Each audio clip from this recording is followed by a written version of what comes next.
What's up, Silver Stackers? Thanks so much for being here. This is Silver Slayer. Cheap silver versus expensive silver, meaning bullion versus semi-numismatics. Is high premium silver a ripoff? That's what we're going to talk about in today's video. Now, what's the difference? Bullion is just sold for the metal inside of it. Nothing about the collectability. Just buying the silver. Semi-numismatic is sold for the metal inside of it, but also a little bit of collectability, meaning a coin where the design changes yearly, or maybe it's a very low mintage number, even a graded coin. Because numismatics are solely sold for the collectible aspect. Nothing to do with the metal inside of that coin. Bullion is only the metal inside. So you can see where semi-numismatic silver comes from, both. Now, these coins are riskier, obviously, right? They're riskier because they're more expensive, and not every semi-numismatic coin you buy is going to do well. And I want to talk about this because a lot of people, I guess it's a very controversial question if this coin is a ripoff or not. And the best way for me to display, I guess, how to go about this is a forum that I found the other day talking about what's your biggest mistake in terms of buying silver. Now, there's two different comments we're going to be going over. Both are talking about high premium semi-numismatic coins. The first one, Scuzzle, is going to be mentioning how this is actually the worst decision and he wishes he would have stuck with the cheapest bullion possible. And then the second guy responds saying how interesting, my mistake is the exact opposite, and he wishes he would have focused more on high premium silver. Now, I'm showing these two to really represent how diverse and how individualized silver stacking really is. What works for you might not work for me, and what works for me might not work for you. And I really want to share that because you might see a video and it's telling, don't do this, right? You got to do this. But that might not be what's best for you. Maybe that person has a different financial situation, has greater income. Maybe they have a lot more silver already. Maybe their exit time frame or their strategy is completely different than yours. Maybe they're stacking for different reasons. So it's very individualized. So let's jump into this. I'm going to share my opinion on high premium silver at the end. As always, I would love for you to participate and let me know what you think about high premium silver. So let's jump into this. Scuzzle says, I'd wish I just stuck with the cheapest bullion silver I could have got my hands on rather than deciding to diversify into more premium stuff. The thinking was, the premium stuff would increase and still give me profit even if silver spot price did nothing but go down. Now, this is a good strategy that I do recommend. Bullion is solely stuck to spot price. It's pegged to spot price. So if spot price is still $20 in 20 years, your stack hasn't appreciated a single penny. Nowadays, it's a little different since a lot of these coins are getting premiums, just normal boring standard bullion coins are, but the whole moral of the story is bullion is pegged to spot price, where semi-numismatic, aka high premium silver, is detached from spot price because there's a collectible aspect.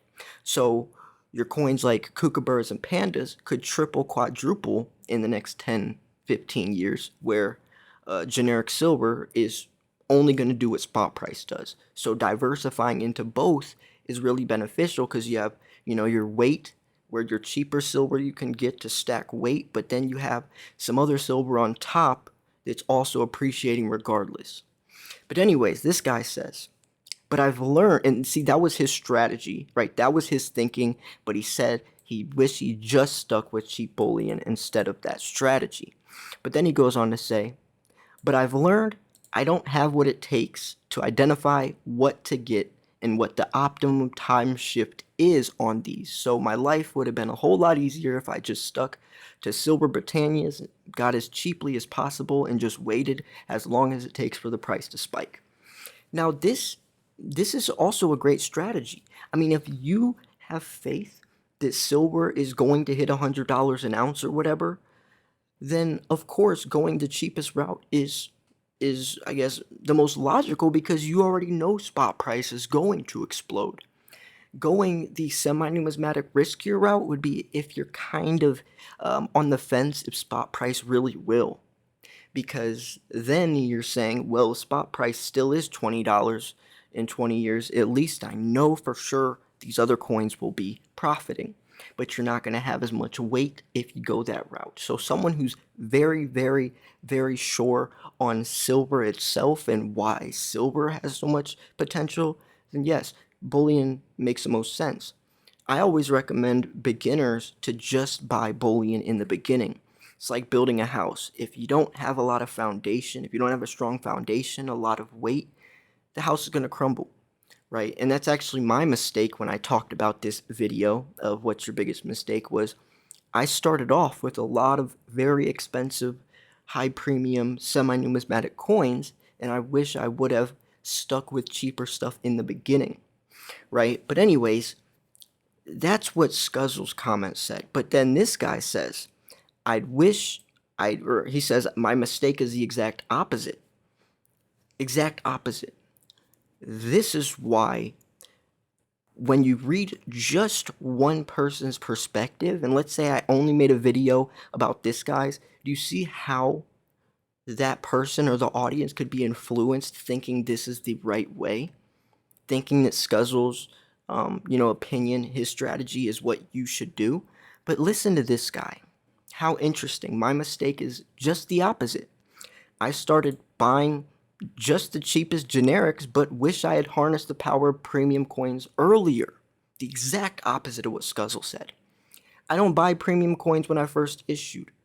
Or when, yeah, this is important. I misread that, misspoke that. I don't buy premium coins when first issued. Instead, I look for them on secondary markets from sources they may not know or care about the premiums. I then try to sell them to collectors and put the profits back into purchasing coins. I guess this just means that some mistakes are defined by one's purpose and method for stacking. And that's what I was trying to get to. Everyone has a different strategy, right? And this is another really important part about Scuzzles. Scuzzle said, I don't have what it takes to identify what to get and the optimum time to shift on it. This guy does. So do you see why this guy should stay with cheaper stuff, probably a newer stacker, where this guy is much more experienced, knows what coins to look for and how to flip them. That's why I always say stay in your lane. That's also why I should have stayed in my lane when I first started, and then over the year, the next year or two, then once I learned the markets of the more riskier, expensive coins, I would know which markets, I would know which coins to look for. See, Scuzzle started off trying to walk before he could crawl. He didn't know. He didn't have what it takes to identify what to get in the optimum time. I'm sure if he would have waited a couple more years, he would have naturally learned that market, right? And that is why when I'm talking about high premium silver, someone's going to comment, no, you're wrong. High premium silver is this. They're making it sound like what they're doing is the right way. And that's dangerous because other people will read that comment thinking that, yeah, that guy's right. He sounds very confident, or he'll say something to word it as if I'm completely wrong, or that person that they're commenting on is completely wrong, which that's not true.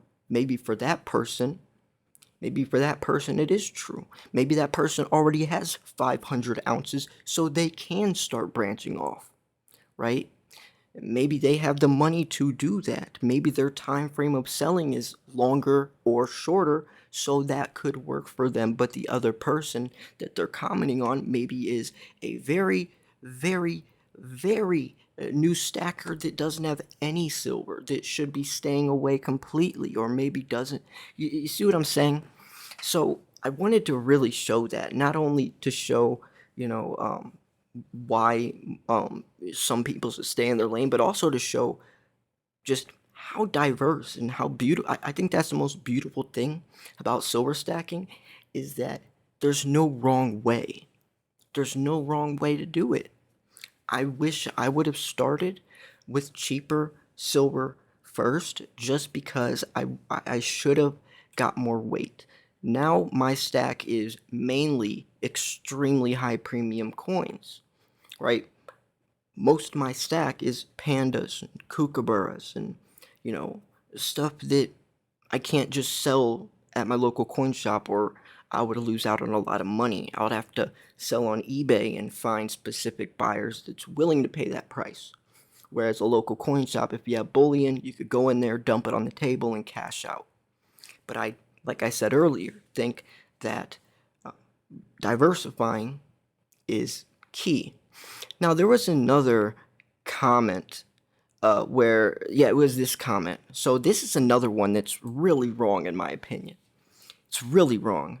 And I want to talk about this as well. This guy says, and the reason this comment is so wrong is because he's not stepping back and looking at the bigger picture. Let's read this. This guy agrees with Scuzzle, the one that's saying I should have just stuck with cheapest bullion. This guy says, I've been stacking for almost 3 years now, so keep that in mind. 3 years. That means his coins are only 3 years old. He says, in my opinion, I've done a lot right, but the biggest mistake I made was assuming that semi-numismatics that did well the last 10 years would continue to do so. I'm looking at you pandas and kooks. So he's buying, pandas and kooks, and in 3 years the coins haven't appreciated. And he's saying that that was a bad purchase.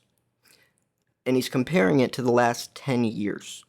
So one, pandas and kooks aren't going to appreciate in value to his standards within 3 years.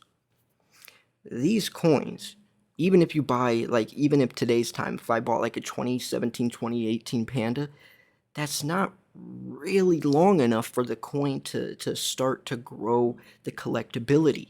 It takes about 10 years.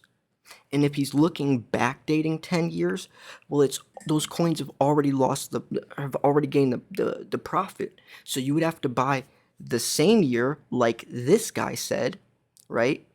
He says he doesn't buy premium coins when first issued. He looks for them on secondary markets that may not know or care about the premiums, right? Because then you can get better deals, and then in time the coin will appreciate. But if you're trying to backdate, let's say buy a 2005 Panda right now, it's too late. If you would have bought the coin in 2005 and then waited until 2022, that would be worth it. But backdating and then expecting it to keep rising is the wrong way to do it. You're the person you should have been selling to, right? The guy that's let's put it like this. There's two people, 2005 buyer and the 2022 seller. You always want to be the 2005 buyer, because the 2022 seller can't buy a 2005 Panda and say, okay, this coin is going to keep appreciating. That market is already, it's already gone, right? You're the person you should have been selling to. Now, yes, it will keep appreciating, but finding the coins when they first come out, or like this guy says, even find them cheaper on secondary markets, is the way to go. But you can't this guy, he's only been stacking for 3 years. It takes longer, impatient. He's not looking at the bigger picture. A 2020, so this guy he started in 2015. So he has 2015 kooks and pandas. In 2022, if I went and looked how much a kook or panda was, 2015, he would have made some money. But the point is that he's just missing the entire picture. So anyways, the new coins from all these series have gone absolutely nowhere since 2016, right? Yeah, it's 2018 when he made this. In 2 years, the coins aren't going to. That's still considered a new coin. That's not considered it's not collectible yet, right? Wait, maybe 6, 7 years. Anyways, he goes, why would they? It's just silver at the end of the day. And that's not necessarily true.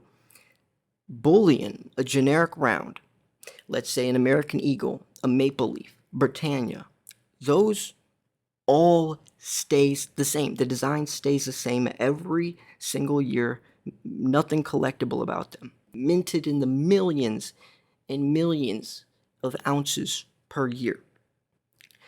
But, American Eagles, 20, 30, 40 million ounces per year. But a kookaburra, the design changes every year, minted 300,000 per year. Much lower mintage number, the design changes, so it brings a collectible aspect. Pandas, around 8 million minted per year, a lot less than, the 10 or the 20, 30, 40 million of American Eagles. Pandas, the design changes yearly, right?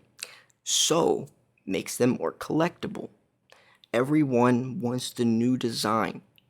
Things to look for that this guy really didn't, Scuzzle didn't really know when I'm talking about what it takes to identify the coin and the optimum time to shift, like this guy obviously doesn't know the time to shift, is coins where the design changes yearly, lower mintage numbers, if you're also looking at a set or a series, or if you go on secondary markets and get them cheaper, but also just understanding, because like I said, not every expensive coin does good. A lot of these coins where the design stays the same every year could still have premiums, but that's just the mint taking advantage of the buyer, right? Just like that first strike, the term first strike you see on these slabs, or what's the other one? First strike. There's another one, first release, and all that. That's just a fancy word that they put on there to upsell it. Pay for the coin, not the slab, right? And it looks like a lot of these problems are new stackers getting into a market they didn't understand, and that they're wishing they would have gone cheaper, which is also why I always tell beginners, just start with cheap, easy, very safe bullion, and then over the years, once you watch YouTube videos and understand the markets, then you could branch off. And they're nothing, and it's not like these guys did anything necessarily wrong. It's just they didn't watch a video like this. If these guys would have watched this video that I'm making right now, they probably wouldn't have been in these situations, and that's why I try to make videos like this to let people know, yeah, there's no wrong way to buy silver, but there's definitely better deals. There's better, entry points and better prices. And at the end of the day, yes, silver is silver, but if you're looking at it from an investing perspective, then yeah, there's definitely better silver to buy when you start, and there's definitely different strategies that will profit better than others. You're going to see preppers always just go to bullion because they're in this more for bartering, trading. You're not going to trade with a high premium coin because you would lose so much money, and you could have had so much more silver buying just the bullion, the cheap silver where you could get more ounces. Let's say a panda is right now $45, but let's say a generic is 25, right? That means every 2 ounces of the panda, you could have got 3 ounces of a generic. And then add that times 100, you can get a lot more silver if you're just going the generic route. And that's why I need to be buying generics now, because if I would have put all the high premium coins I had into generics, my stack would probably be twice as big. Now, I'm not just stacking strictly from an investing perspective, though. I mean, it's not just numbers to me. I love some of these different coins. I'm willing to pay $100 for a PF70 Ultra Cameo Moon Festival Panda 2016. I'm willing to pay that. Now, that honestly is a good investment. I've already made money back from that, but I'm willing to pay that regardless because I love that coin. I'm willing to pay for the 2017 Dragon and Phoenix with the mint error on it, or the die variety or whatever, because I remember when that story came out, when the person wouldn't admit it, and I actually was able to get one of the first coins because it came from Australia, which is where the purse mint's located. The modern coin mart, which was the mint that I just so happened to buy it from, is in Florida. So modern coin mart got the first shipment in of these messed up Dragon and Phoenix's coins. So when I bought them, I actually ended up getting one of the errors, which there was only about 1,500. So I was I was the first person on YouTube to say, "Hey guys, I got one of the mistakes," and I got to show it off. So if I found a PF70 version of that, I'm gonna or the MS70 version, sorry, I'm gonna get that coin. I don't care if it's more expensive because that's history, sentimental attachment to that, right? There's a story there. I'm willing to buy a very early 1989 Panda, even though I could have made a lot more money if I bought it in 1989 and sold it to myself now. I mean, born 4 years later, but regardless, see what I'm saying?